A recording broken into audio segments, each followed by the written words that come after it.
কিছুদিনের ভিতরেই শুরু হতে চলেছে বছরের সবচেয়ে বড় পূজা দুর্গাপূজা।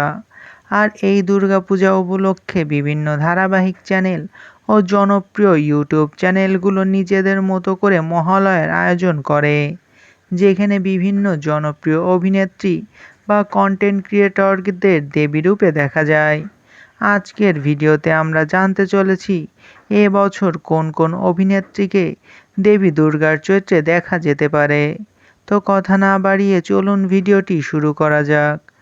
জি বাংলায় দুইজন অভিনেত্রীর ভিতরে যে কোনো একজন থাকতে পারেন দেবী দুর্গার চরিত্রে, অঙ্কিতা মল্লিক ও ইধিকা পাল।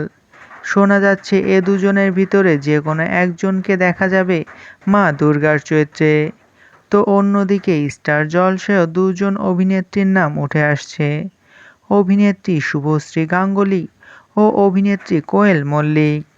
জানা যাচ্ছে এই দুইজন অভিনেত্রীর মধ্যে যে কোনো একজনকে দেখা যাবে মা দুর্গার চরিত্রে।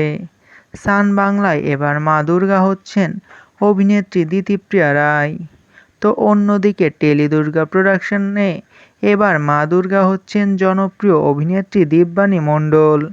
বং সেনসেশনে এবার মা দুর্গার চরিত্রে দেখা যাবেন কন্টেন্ট ক্রিয়েটর ঈশিতা চক্রবর্তীকে।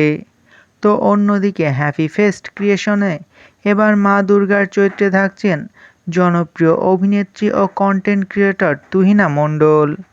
ত্রিভঙ্গমে এবার মা দুর্গার চরিত্রে থাকছেন জনপ্রিয় অভিনেত্রী স্বীকৃতি মজুমদার। অবশেষে ভক্তি ক্রিয়েশনসে এবার মা দুর্গার চরিত্রে দেখা মিলবে জনপ্রিয় অভিনেত্রী সুদীপ্তা রায়কে। এ সকল অভিনেত্রীর মধ্যে কোন অভিনেত্রীকে মা দুর্গার চরিত্রে সবচেয়ে ভালো মানাবে বলে আপনার মনে হয় তা অবশ্যই কমেন্ট করে জানাতে পারেন। ভিডিওটি ভালো লাগলে চ্যানেলটিকে সাবস্ক্রাইব করে আমাদের সাথেই থাকবেন। আপনাদের ভালোবাসায় আমাদের সামনে এগিয়ে যাওয়ার শক্তি যোগায়।